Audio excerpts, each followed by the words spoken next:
Better must come one day. Better must come one day. Better must come one day. Definitely. Indeed. Definitely. Some good tunes, right? Yeah. So Very good selection. I'm Yeah. intrigued, right? Yeah. Because by the first and second one? I'm intrigued because we are here dealing with mental health. And we cannot deal with mental health and not touch on the topics that daily affect people. And definitely interpartner or intimate partner relationships, often play, in terms of how stressed somebody can be. Right? Stressors. But let me just bring it closer because come November 25th on to December 10th, it's 16 days of activism against gender-based violence. Right. A lot of the times you would find that when you speak to women, mainly because they're the main victims, women and girls, a lot of the times when they are abused is because they're in situations where they feel as if they have no power, when they cannot leave situations or relationships that disempower them. So the songs can be relevant in terms of, yes, it can be stressful, but it's easier said than done. But one of the ways in which you can avoid or to navigate that stress is to leave that relationship or that situation or that situationship that can be stressful, not just for your safety alone, but the safety of your children. And when we're talking again about gender-based violence, we're talking about how do we train our young men? How do we train our boys? Who are our men in society? Because when we suppress them from young, don't cry, don't do this, don't do that, you have to be a man. We are training them not to express themselves. When they don't express themselves, you do not know what's on their mind, we do not validate their feelings. They grow up into men who are cold, grow up into men who see the history as being in an abusive family, and they bring all of that baggage into their current relationship. So the songs are relevant. The songs have merit, but we need to know how we are going to deal with those situations. Yeah. Oh boy, you touch on so many things there in one little thing. Yeah. Gender-based violence and stress can lead to that. I mean, I was just looking. Let me not bring in that Jamaica thing right now because that might take the discussion somewhere else. And the jacket saga in Jamaica, we're going to deal with that on Thursday, right? But stress could also lead to people feeling depressed, people not wanting to go forward in life. But stress can also lead to people contemplating suicide and anxiety as well. Anxiety and all other health related issues that people deal with on a day-to-day basis. Before we get to suicide, how do we cope with stress? All right, so I'll just plug in something and then Miss Matthews will take over. So a caller, or I think someone messaged earlier about diagnosing. What we're doing here, you want me to share what they said first? Sure, go ahead. Right. So a listener said, "Good morning, nice program. Sorry. Recently, I was diagnosed with anxiety disorder. I spent so much money on doctor fees. Always felt like I am sick." Right. And then another listener mentioned about you cannot diagnose stress. And what we're doing here is that we are not diagnosing. We are creating awareness. This is awareness for self and awareness for those around you, because there is a disorder called acute stress disorder. So it can lead to a way of not functioning where you need a clinician, where you need a doctor, a psychiatrist for intervention. What we're doing here is make sure that St. Vincent and the Grenadines diaspora understands that we are going through a rough patch. Times. Yeah. A rough patch in addition to your personal rough patches. We have people with medical conditions who are going through their everyday stresses with cancer, other issues, even diabetes, just taking medication. People living with HIV, we are going through it. And added to our multiple hazards, we have dengue, we have COVID, we have La Soufre, who's still there, and we're thankful that she's calming down. But the uncertainty of all of these things can be stressful to a lot of people. So that's what we want to make sure that listeners understand. We're not diagnosing. We are creating awareness so you can understand yourself, understand others, and be empathetic. Because if I know that the situation is stressful to ELLICA, I may want to, adjust it a little so that it can help her out. Right. Yeah. So let's deal with coping with So stress. when we think Big about thing. yes, Uh-huh. very big thing. Make knowing how notes, to my cope. people. Make notes. So when we're dealing with coping, we have the negative coping mechanisms and the positive coping mechanisms. So coming off this song, let me just start with the negative coping mechanisms. And these are the persons, when they feel stressed, they would start to drink heavily. And I'm not talking the glass of wine when you go home. I am talking about the pities and pities of sunset that you may consume. These are things that you have to pay attention to, because for as much as you consume them, when they're done and then that high comes down, the stressor might still be there. So these are things that you have to be mindful of.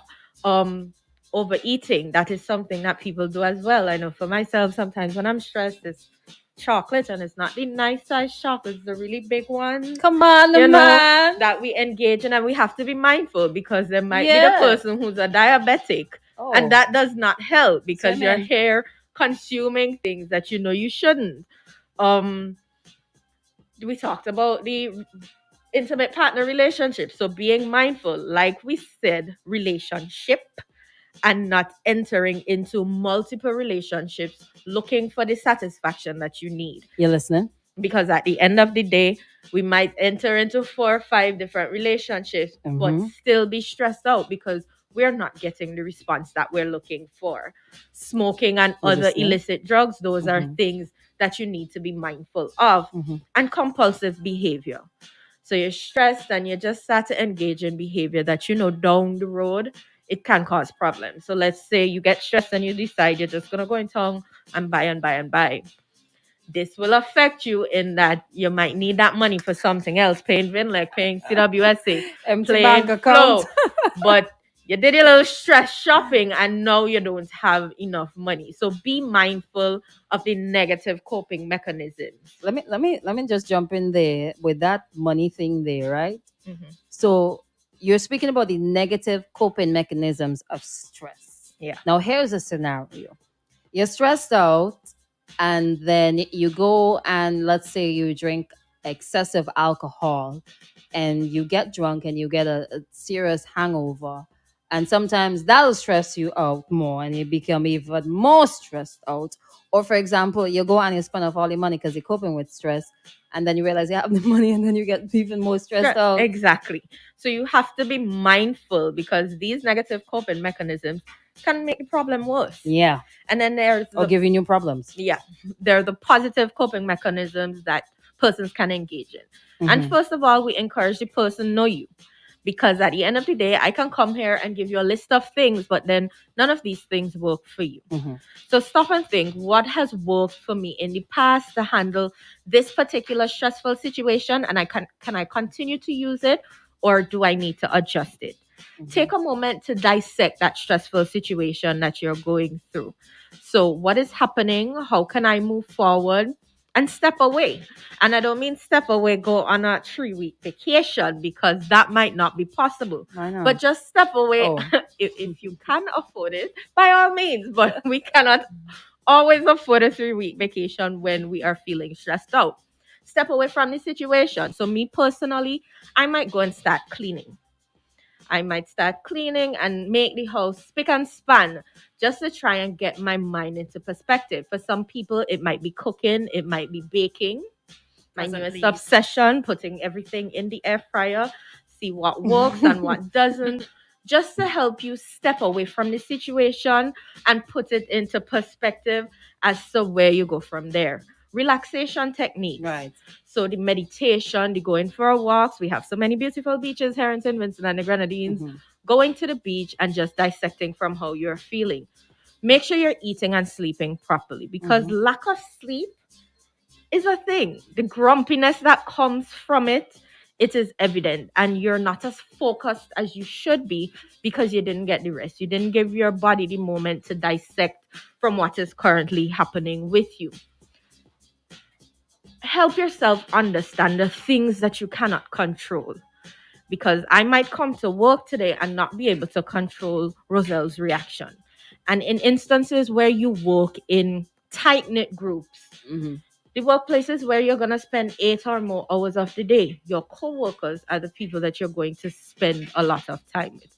understand the situations where you cannot control things. Right. So I cannot come into work and control Roselle's behavior, but I can control my reaction to her if she comes in stressed out and she decides she's not talking to anybody, or she's going to be argumentative, or everything you put forward is going to be a problem. Right. So understand the things that you can control and learn to move away and step away from those things. In addition, we live in a religious society where in everything we do, we try to put God first. In instances where, you just can't voice it anymore, stop and say a prayer, read your Bible, find the comfort in things that work for you. It's the small things. There is no big, grand method of how to deal with stress, but dissecting the stressor in your life and engaging in those little stress relieving activities that work for you. Some people have some homework to do. Somebody says, oh, you have a nagging partner as a stressor. Right. So we advocate for communication. Communication. Because, again, socialization. Not a lot of us were taught how to express ourselves. So, we think arguing is a way of getting your point across. When your partner, is there, they would listen if it's a calmer tone, if you're able to sell your point in a way that they receive it. So we have to look at communication, interpretation, how we receive things, and all of those things that come with communication. So let's try, even in our workplaces,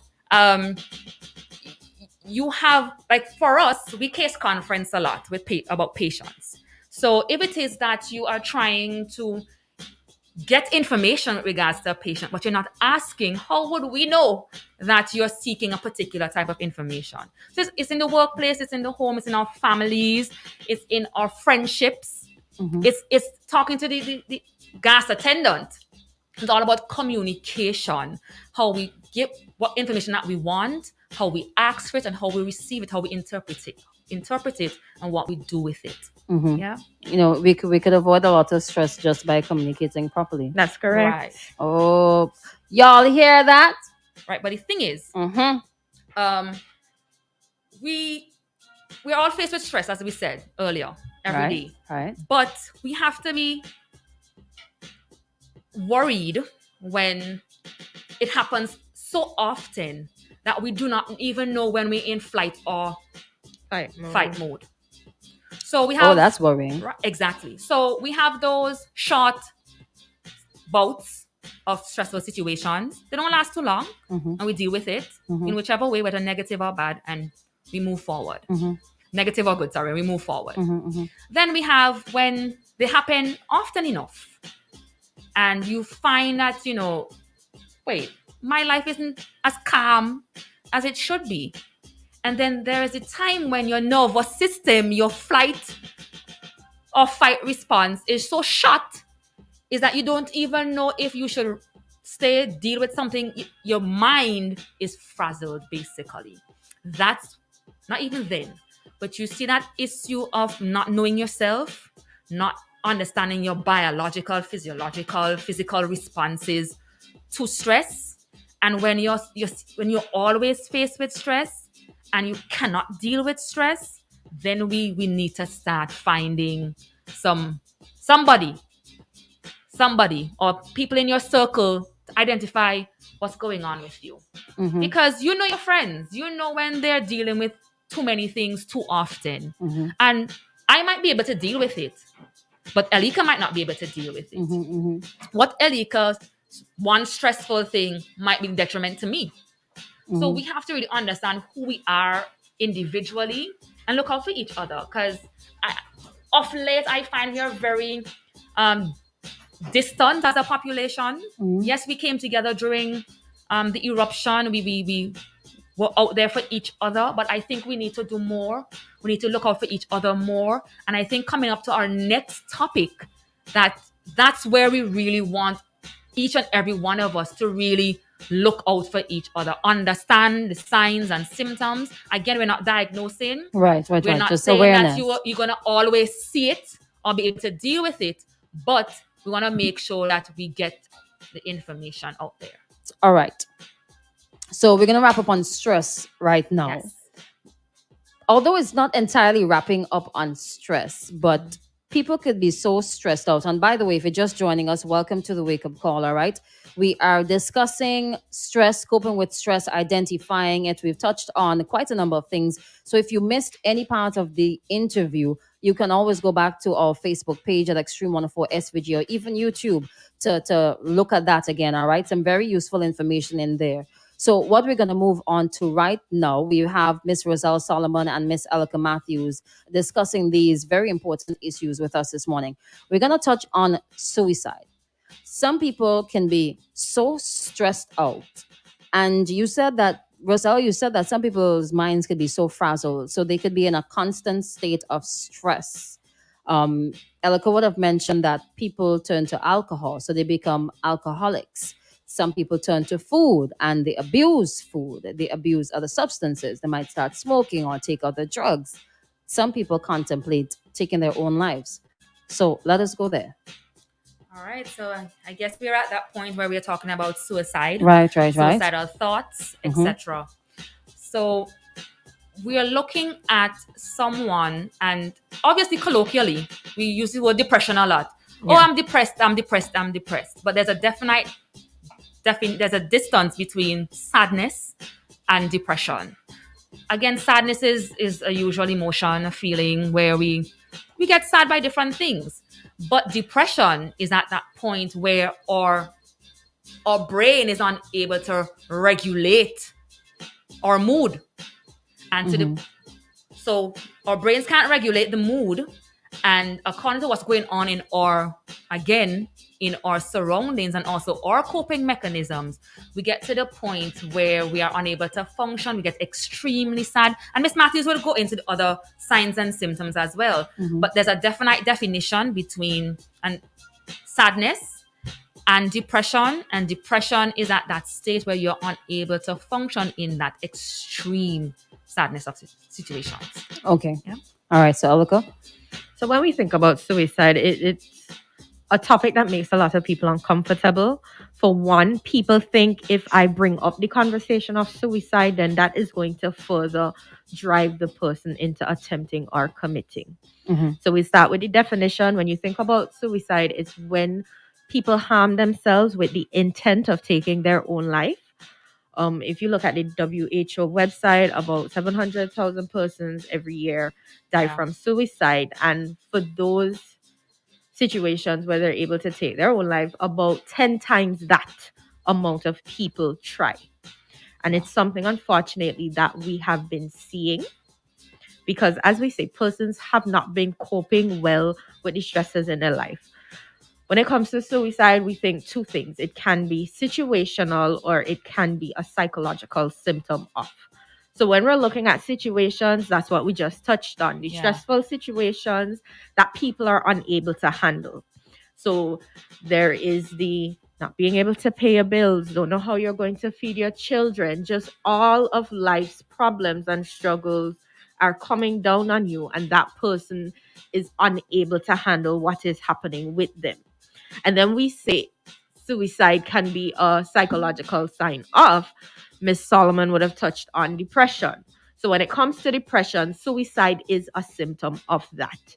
So that is something that persons need to know. When it comes to suicide, it's not necessarily, because a lot of people say there's nothing you can do for me now. This is it for me. Yeah. But persons have to be mindful that it can be a symptom of. Yeah. And medication in many instances can help with a person's suicidal ideation. So you may put a person on antidepressants to treat depression on a whole. And as a result of that, it helps to decrease that person's suicidal ideation. When it's situational, obviously, if we've experienced so many things for so long, we might not be able to see what is the outlet.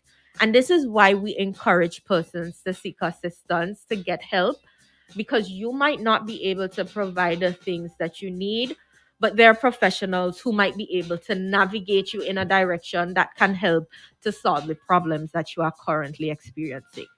So when we think about suicide and what are the warning signs, and as Ms. Solomon stated, rightfully, we're not always going to notice, because sometimes people may decide on their own that they cannot do this anymore and take their own life. And sometimes that's where people say, well, I did not see.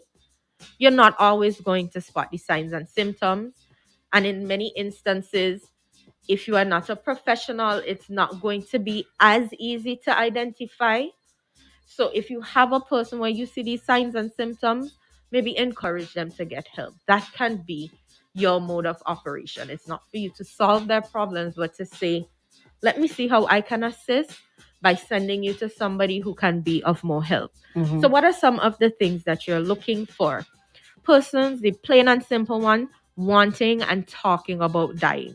So persons who tell you plain, straight and simple, I am going to take my own life.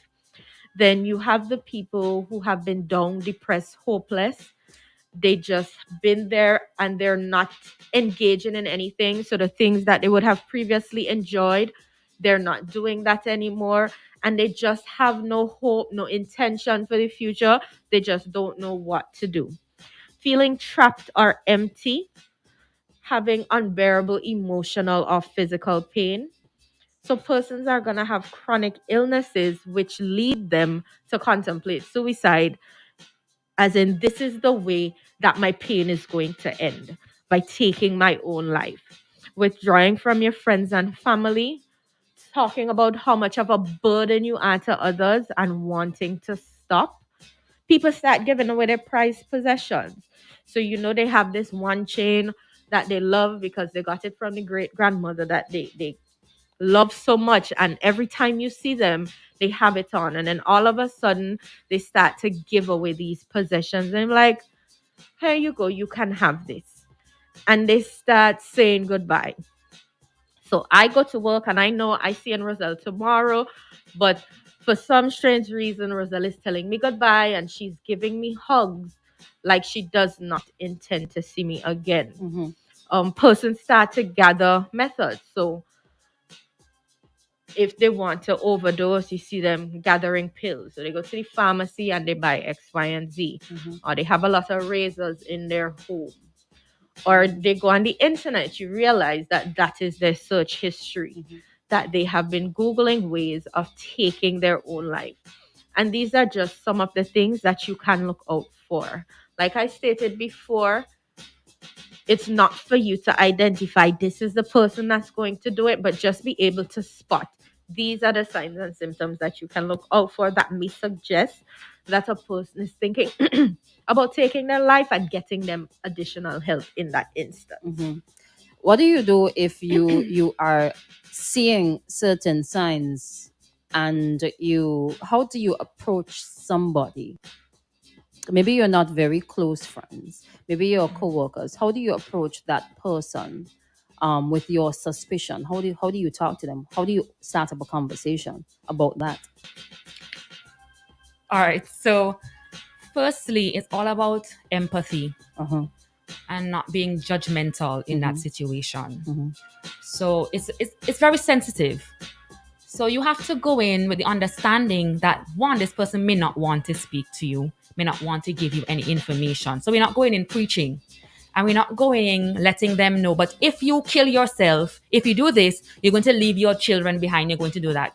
That is putting more pressure on them as opposed to, I am noticing something. Would you mind talking to me? If you don't want to talk to me, would you mind talking to somebody else? Mm-hmm. It may sound as easy as that, but a lot of people do have their own stresses in approaching someone with these sensitive topics. So we have to create safe spaces wherever we are. Create a safe space at work, within our friendships or relationships with people to be able to ask those questions. Mm-hmm. Again, it's approaching the person, identifying, and one, you have to identify what did you see or hear or notice to pinpoint exactly. And again, how can I help? They may say you cannot help, but still your presence alone may be that factor that they may need, that there is someone, because listen, with suicide and suicidality, they have contemplated long and hard about this process. They've contemplated and they may have been trying for ages. Mm-hmm. That we may not know. They may be cutting or they may be taking pills. They may have been trying at this for a while. So we're trying to find out from them what's going on with you, what's happening. And a lot of the times it could be something in their environment at home. It could be physical abuse, it could be sexual abuse, it could be other things. And how do we get them the help that they need? So we have to know where to direct them to. Do they need counseling, therapy? Do they need to see a clinician?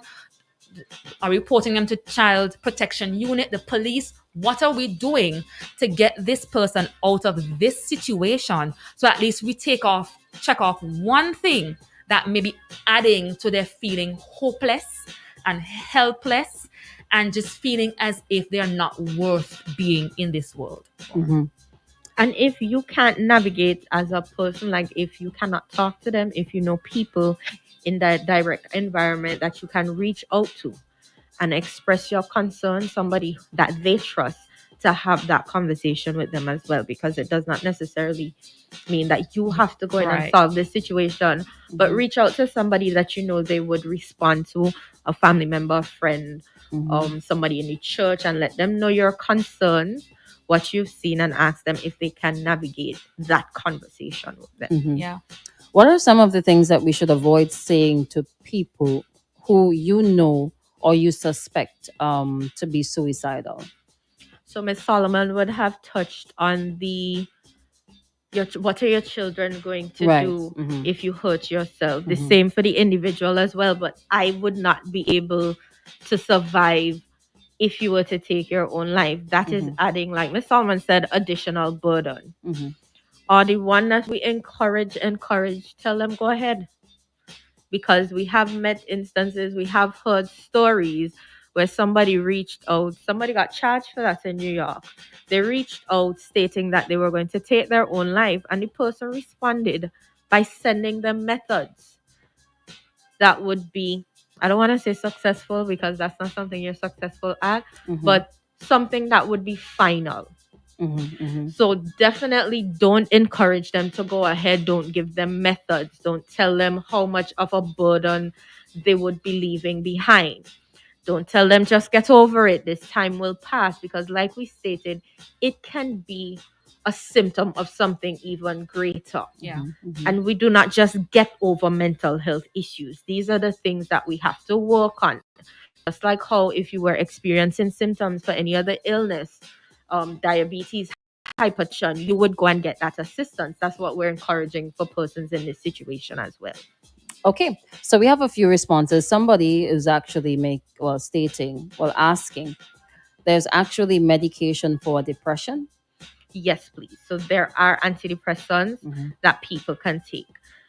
Depression can be a result of a chemical imbalance in your brain. So it's not necessarily just I'm going through constant stressors, but it can be as a result of one, depression, or two, a mood disorder. So let's say persons with bipolar disorder who may swing between being manic and being depressed. That is something as well. And that's prescribed by a doctor, not over the counter. Okay. So seek professional help. Somebody said that as well. I think when a person is dealing with stress, they should seek professional help. Some more responses. Good morning, great topics. And the greatest professional is to seek God in prayer. Another comment, the signs are always there. The key is to be able to see them. Some other responses, having mentored many young persons, I take every issue seriously. Never tell them it is a silly thought. Definitely. Somebody's asking, I would like to ask, how many levels of stress are there? Right. So there are around 3. We call them acute, which is that what we call that one bout of that stressful situation where you deal with it. There's episodic, where you have a series of acute stressful situations, and we have chronic, where we talk about your flight or fight response gets so mad because you're constantly in a state of dealing with this stressful situation. So we have acute, episodic, and we have chronic. Okay, so and a professional would diagnose and state which level you're at. But a lot of us deal with acute on a daily basis. So acute would be the simple things, the traffic. Yeah. You get to work and it's not going as you would like, the things that you meet on a daily basis. And there's some where there's an acute situation, but they just can't function. So it's according to the individual and how they deal and how they cope.